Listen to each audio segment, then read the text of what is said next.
Good evening बेटा, कैसे हैं आप लोग। आज बेटा पीवाईक्यू सीरीज में हम सॉल्यूशन का पार्ट सेकंड लेके आए हैं कुछ अच्छे क्वेश्चन के साथ। अच्छे से देखिएगा, नोट कर लीजिएगा, ठीक है। और अगर आपको ये क्वेश्चन अच्छा लगे तो चैनल को सब्सक्राइब जरूर करिए बेटा। अच्छे अच्छे वीडियोज आपको मिलेंगे। कमेंट सेक्शन में बताया करिए कि क्वेश्चन की क्वालिटी क्या है, जरूर बताया करिए, ठीक है।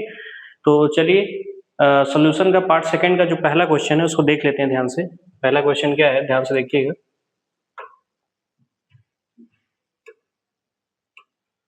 देखिए पहला क्वेश्चन है, ए 0.004 molar solution of sodium sulphate is isotonic with 0.010 molar solution of glucose at the same temperature the apparent degree of dissociation of Na2SO4 is कितना परसेंट होगा, मतलब डिग्री ऑफ डिसोसिएशन पूछा है।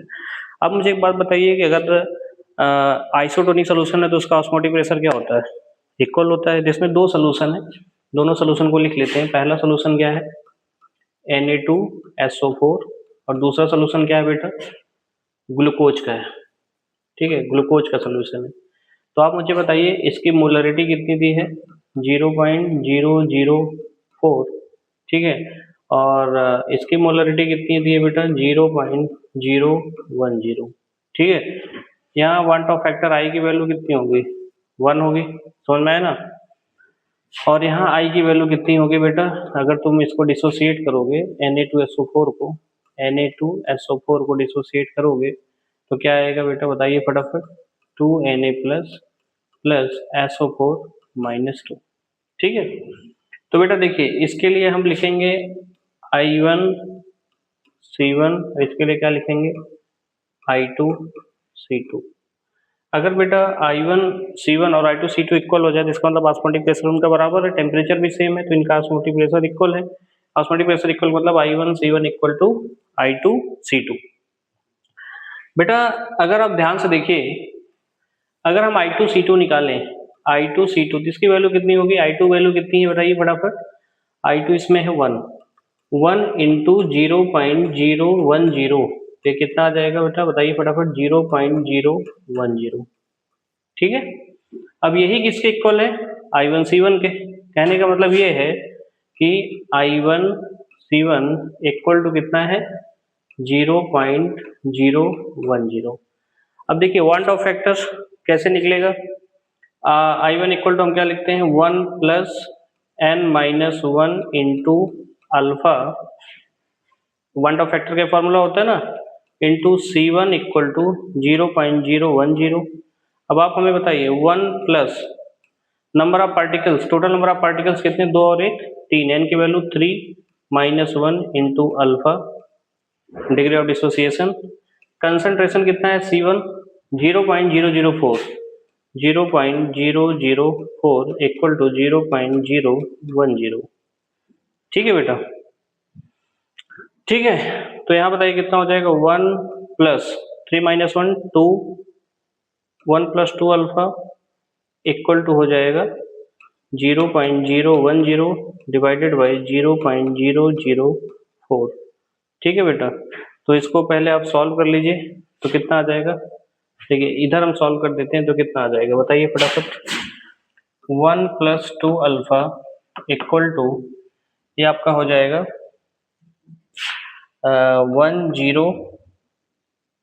10⁻³ 3 जीरो ऊपर बढ़ जाएगा, ठीक है। 10⁻10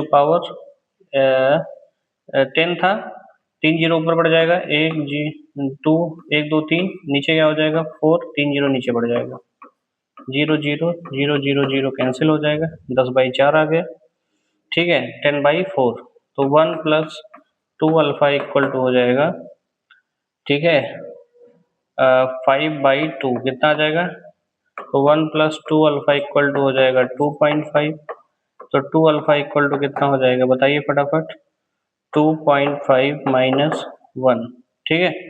तो अल्फा इक्वल टू कितना हो जाएगा बेटा, 2.5 -1/2, ठीक है। तो इसको सॉल्व कर लीजिए, बताइए कितना आ जाएगा, 2.5 1.0 5, तो कितना आ जाएगा 1.5, तो 1.5/2 मतलब आ जाएगा 15/2, 20, तो ये सॉल्व करने के बाद आपका आ जाएगा 0.75। कितना आ जाएगा? ठीक है, 0.75 और परसेंटेज निकालोगे तो कितना हो जाएगा? 75%। कितना हो जाएगा? 75। जिसका करेक्ट आंसर कौन सा हो जाएगा? सी।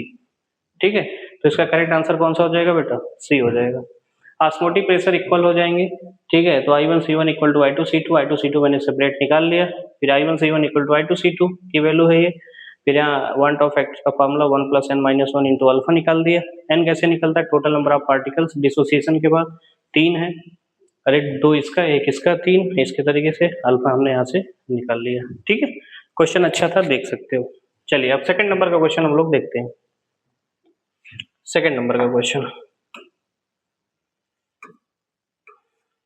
सेकंड नंबर का क्वेश्चन देखो बेटा फटाफट। सेकंड नंबर का क्वेश्चन क्या है?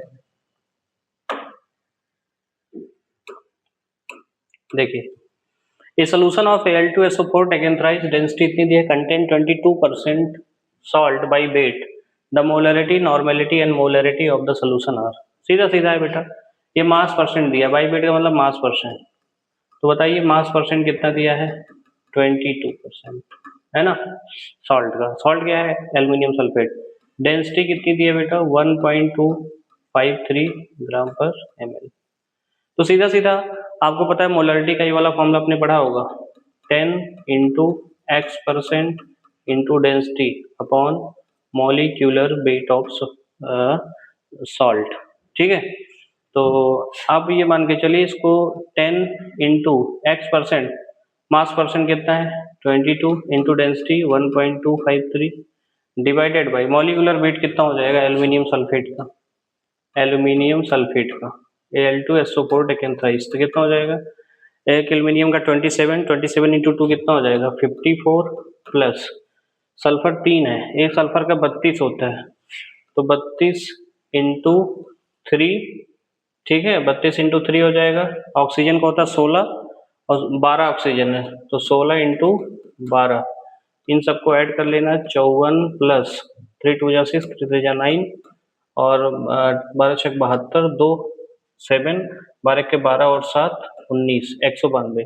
तो 192 प्लस 54, 192 प्लस 54 प्लस 96 कितना हो जाएगा? 4 2 6 12, 9 5 14, 1 15 और 15 और 9 24, 2 1 और 2 3, 342 आ गया। कितना आ गया बेटा? 342। ठीक है, तो इसको पूरा सॉल्व करोगे तो इसकी जो मोलरिटी आएगी 0.805। ये आ गया बेटा मोलरिटी। क्या आ गया प्यारे बच्चों? मोलरिटी आ गया। ठीक है, अब आपको पता है बेटा नॉर्मेलिटी इक्वल टू होता है मोलरिटी इंटू बैलेंसी फैक्टर, ये तो जानते हो ना। तो मोलरिटी कितना है? 0.805 इंटू बैलेंसी फैक्टर कितना होगा? देखिएगा बैलेंसी फैक्टर कैसे निकालेंगे जरा देखना। अब सॉल्ट का बैलेंसी फैक्टर कैसे निकालते हैं? जैसे सॉल्ट है Al2SO4 टेकन थ्राइस, डिसोसिएट करोगे बनेगा 2Al + 3 plus 3SO4 - 2। Valency factor salt का कैसे निकलता है? टोटल पॉजिटिव चार्ज या टोटल नेगेटिव चार्ज। तो टोटल पॉजिटिव चार्ज कितना हो जाएगा? 6 का, तो 6, टोटल नेगेटिव चार्ज भी 6 हो जाएगा, तो बैलेंसी फैक्टर 6 आएगा। कितना आएगा बेटा? 6।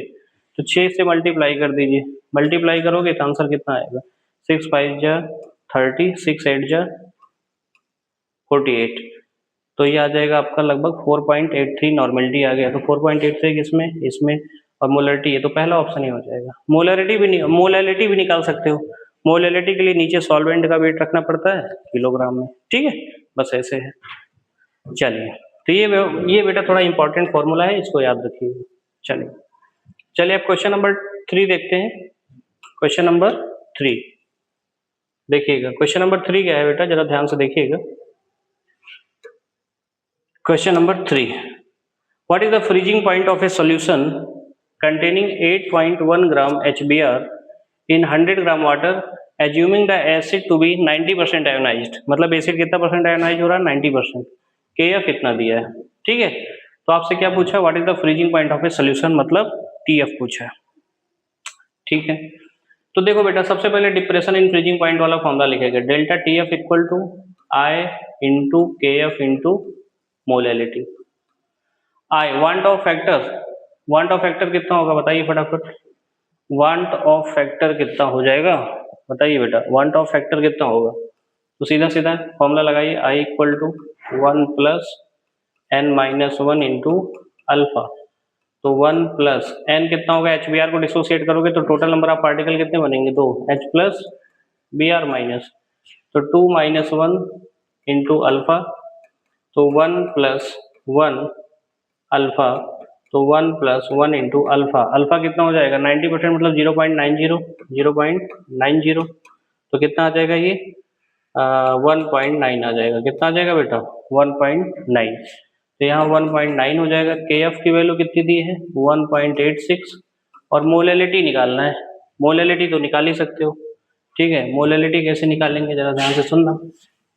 मोलैलिटी, मोलैलिटी कैसे निकलता है? Number of moles of solute divided by weight of solvent, weight of solvent, और वो भी किसमें? केजी में।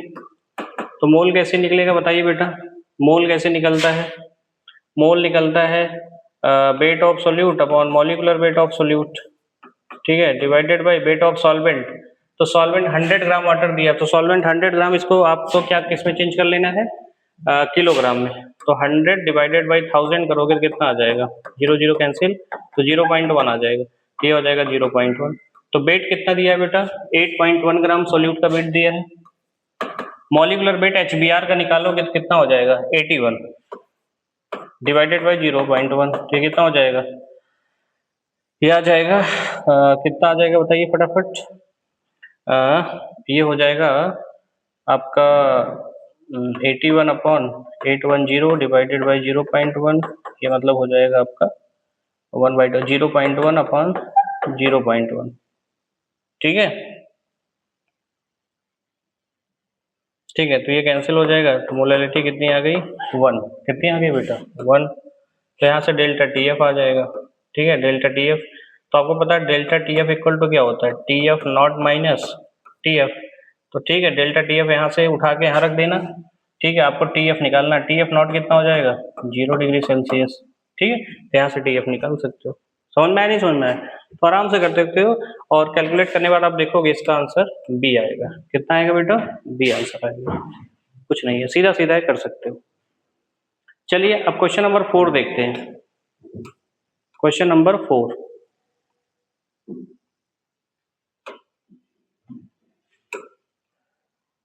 देखिए क्वेश्चन नंबर 4 क्या है बेटा कि कुछ सोल्यूशन दिए हुए हैं, क्यों, कौन कौन से?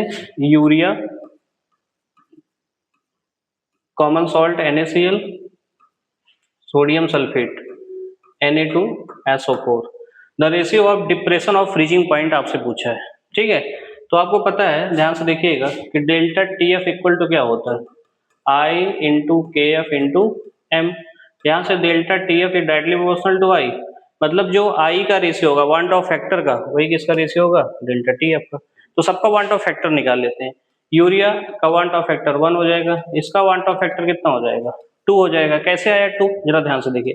आई निकालने का एक फार्मूला होता है, number of particles after dissociation divided by number of particles before dissociation. तो अगर बेटा यूरिया का तो 1 होगा, ठीक है। NaCl का आफ्टर डिसोसिएशन 2 बन जाएगा, Na प्लस Cl माइनस, तो यहाँ 2। बिफोर डिसोसिएशन NaCl एक ही है ना, एक ही नंबर ऑफ पार्टिकल्स है, तो 2/1 मतलब कितना आ जाएगा? 2। इसी तरीके से हमने निकाला। इसका देखोगे तो आई की वैल्यू 3 आ जाएगा, क्योंकि डिसोसिएट करोगे तो 2Na plus SO4 minus 2, 3 particle बन गया डिसोसिएशन के बाद। डिसोसिएशन पहले 1 है, तो 3/1 मतलब 3 आ जाएगा, ठीक है। समझ में आया? नहीं समझ में आया? तो ये हो गया वांट ऑफ फैक्टर का रेशियो। तो डेल्टा टी एफ का रेशियो कितना आ जाएगा बताओ? Delta T F 1, delta T F 2, delta T F 3, क्या आ जाएगा? 1:2:3। इसका करेक्ट आंसर कौन सा हो जाएगा? C option. कौन सा हो जाएगा बेटा? सी, ठीक है। चलिए क्वेश्चन नंबर 5 करेंगे, थोड़ा सा जल्दी कर लेते हैं। आप स्क्रीनशॉट ले लिया करिए, स्टॉप करके लिख लिया करिए, ठीक है। चलिए क्वेश्चन नंबर 5 देखते हैं बेटा।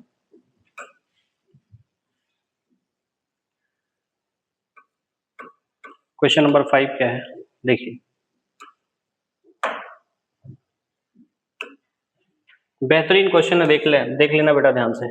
ए 0.001 molar solution of PTNS3 4Cl4 in water has a freezing point depression इतना, if Kf for water is इतना, then correct formula for the above complex. ठीक है, तो करेक्ट फॉर्मूला क्या होगा? बहुत अच्छा क्वेश्चन है, देख सकते हैं इसको। तो depression in freezing point delta TF कितना दिया बेटा? 0.0054। ठीक है, मोलैलिटी कितना दिया है? 0.001। ठीक है, और KF की वैल्यू कितनी दी है बेटा? 1.80। तो पूछ रहा है कि इसमें कौन सा कॉम्प्लेक्स करेक्ट माना जाएगा। तो सीधा सीधा फॉर्मूला लगाइए, डेल्टा TF इक्वल टू क्या होता है? I into KF into M। Delta TF 0.0054, I KF कितना दिया है? 1.80, मोलैलिटी कितना दिया बेटा? 0.001। ठीक है, तो I इक्वल टू कितना हो जाएगा? 0.0054 अपॉन 1.80 इंटू 0.001। ठीक है, तो ये कितना हो जाएगा देख के बताइएगा। 54, 1 2 3 4 5, 5 जीरो बढ़ा दीजिए ऊपर, 2 2 4 1 5, नीचे क्या लिखेंगे? 18 इंटू 1। तो कितना हो जाएगा बताइए बेटा? डेसिमल कितने पे लग जाएगा? हाँ, डेसिमल 1 2 3 4, 1 2 3 4 5, 1 2 3 4। हाँ, तो 1 2 3 2 5। ठीक है, हाँ, तो मतलब ये आप इसको सॉल्व करोगे तो ये ओवरऑल वैल्यू कितनी आएगी? 3 आएगी। मतलब इसमें वांट ऑफ फैक्टर 3 आया। और आपको पता है वांट ऑफ फैक्टर कैसे निकलता है? Dissociated number of particles upon initial particle. तो डिसोसिएशन के बाद किसमें नंबर ऑफ पार्टिकल 3 आएंगे, वही उसका आंसर हो जाएगा। तो आई का मतलब यही हुआ ना। तो इसको डिसोसिएट अगर करते हो बेटा, इसको ध्यान से देखना, इसको डिसोसिएट करोगे तो ये क्या बनेगा? PTNS3 4Cl2 plus 2 Cl minus, 2 ion इसका, 1 इसका, तो 2 1 कितना हो गया? 3। तो इसका मतलब करेक्ट आंसर कौन सा हो जाएगा? बी करेक्ट आंसर हो जाएगा। ठीक है, बढ़िया क्वेश्चन है, कर सकते हैं। तो सीधा आई निकालो और आप देखो कि डिसोसिएशन के बाद किसमें नंबर ऑफ पार्टिकल्स कितने बन रहे हैं? 3 बन रहे हैं, वही आंसर हो जाएगा। चलिए, अच्छा क्वेश्चन है। तो ये आपका 5वां क्वेश्चन हो गया। अब अगला देखते हैं 6 नंबर का। 6 नंबर का क्वेश्चन ये है कि अगर एसिटिक एसिड को बेंजीन में डिजोल्व किया जाए। देखो बेटा, एसिटिक एसिड को जब बेंजीन में मतलब नॉन पोलर सॉल्वेंट में डिजोल्व किया जाता है तो उसमें डाइमेराइजेशन हो जाता है। डाइमेराइजेशन मतलब होता है 2 एसिटिक एसिड मॉलिक्यूल आपस में जुड़ जाते हैं। तो जब वो जुड़ेंगे तो एक एसिटिक एसिड मॉलिक्यूल का मॉलिक्यूलर वेट 60 होता है, तो 2 जुड़ेंगे तो क्या हो जाएगा? 60 + 60 120। डाइमर बन जाता है, मतलब एसिटिक एसिड का डाइमर, 2 मॉलिक्यूल आपस में जुड़ जाते हैं। तो एक जुड़ेगा, जब 2 जुड़ेंगे तो 1 का 60, तो 2 को मिला के कितना हो जाएगा? 120। तो करेक्ट आंसर कौन सा हो जाएगा? सी। चलिए, 7वें नंबर का क्वेश्चन देख लीजिए बेटा फटाफट। 7वें नंबर का, after adding a non volatile solute freezing point of A water decreases तो इतना। तो डेल्टा TF कितना दिया बेटा? 0.186। ठीक है, calculate delta TB। Delta TB आपको कैलकुलेट करना कितना होगा? KF दिया है 1.86 और KB दिया है 0.521। तो सीधा सीधा करना है आपको, delta TF upon delta TB equal to कितना हो जाएगा? आपका इक्वल टू हो जाएगा KF अपॉन KB। तो डेल्टा TF कितना दिया? 0.86। डेल्टा TB हो जाएगा। डेल्टा TB आपसे पूछा है इक्वल टू KF कितना दिया बेटा? 1.86 डिवाइडेड बाई KB कितना दिया? 0.521। तो डेल्टा TB निकाल सकते हो। डेल्टा TB इक्वल टू कितना हो जाएगा? 0.521 इंटू 1.86, 0.186 डिवाइडेड बाई 1.86। ठीक है, इसको सॉल्व कर लोगे, डेल्टा TB का आंसर आ जाएगा।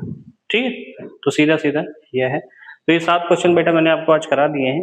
तो पार्ट सेकंड में इतने क्वेश्चन रखेंगे, हो सकेगा तो इसका पार्ट थर्ड भी हम लेके आएंगे। क्वेश्चन का लेवल कैसा जरूर कमेंट किया करिए, ठीक है। थैंक यू बेटा, मेहनत करते रहिए, खुश रहिए।